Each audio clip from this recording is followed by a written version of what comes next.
আর অবশ্যই আমরা এটাকে বিপ্লব বলছি কিংবা গণঅভ্যুত্থান যাই বলেন না কেন, এটা কিন্তু কোনো সাংবিধানিক নিয়ম মেনে হয়নি, কোনো আইন মেনে হয়নি। আইন যদি মানতে যেতাম তাহলে কিন্তু এই বিপ্লবগুলো হতো না। যদি মেট্রো রেলে আগুন না দেওয়া হতো, যদি পুলিশদেরকে না মারা হতো, তাহলে এই বিপ্লবটা এত সহজেই অর্জিত হতো না কিংবা ফ্যাসিবাদের পতন নিশ্চিত করা যেত না। সুতরাং এখানে কিন্তু নিয়মের ব্যত্যয় ঘটিয়ে পৃথিবীতে যত বিপ্লবের ইতিহাস আপনি দেখবেন না কেন, সবগুলো ইতিহাসই কিন্তু সংবিধানের কিংবা নিয়মের বাইরে গিয়ে কিন্তু বিপ্লবগুলো সংগঠিত হয়ে থাকে। আর অবশ্যই আমরা এটাকে বিপ্লব বলছি কিংবা গণঅভ্যুত্থান যাই বলেন না কেন, এটা কিন্তু কোনো সাংবিধানিক। 5 আগস্ট পুলিশ ঝুলিয়েছে, এখন বর্তমান প্রধানমন্ত্রী এবং বিএনপি চেয়ারম্যানকেও ঝুলানোর প্রকাশ্যে ঘোষণা। 1.5 বছর এরা গ্রেপ্তার হয়নি, তাই এমন সাহস দেখাচ্ছে। 5 আগস্টের পর সারা দেশে প্রায় 450 থেকে 500-র মতো থানা, পুলিশ স্টেশন হামলার শিকার হয়েছিল।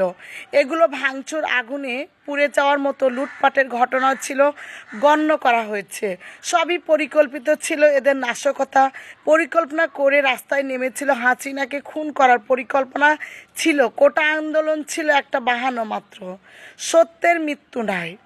একদিন এদেরও আমি জানি বিচার হবে, কারণ এরা কি সুন্দরভাবে প্রেস মিডিয়ার সামনে এসে উপস্থাপন করছে। সাজানো গুছানো দেশটাকে একেবারে ধ্বংস করে দিয়ে বিপ্লব ঘটিয়েছে।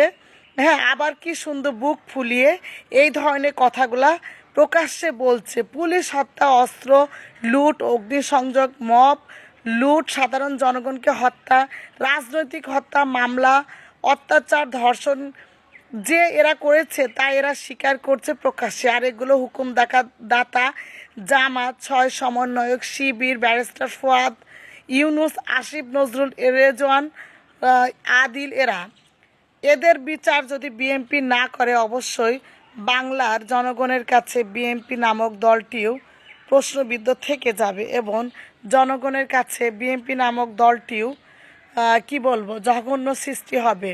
কার শুধু সৃষ্টি হবে না, এরা নিজেরাই যখন প্রকাশ্যে বলছে যে বিএনপিকেও আমরা সোজা লাল কার্ড দেখিয়ে সেই আমেরিকায় পাঠিয়ে দেব, অবশ্যই এরা দেখবেন আবার নতুন করে বিপ্লব ঘটিয়ে এই চিন্তা চেতনায় করার চেষ্টা করবে। তাই এখনই সময়ের দাবি, আমি বলবো এই ব্যক্তিগুলোকে সামনে নিয়ে এসে আইনের আওতায় নিয়ে এসে ফাঁসিতে ঝোলানো। কারণ এরা একটা দেশ, সাজানো গুছানো দেশটাকে যেভাবে ধ্বংস করে পাকিস্তান ক্রাইম করতে চেয়েছিল, এদের আসলে দৃষ্টান্তমূলক শাস্তি এই বাংলার জমিনেই হওয়া উচিত।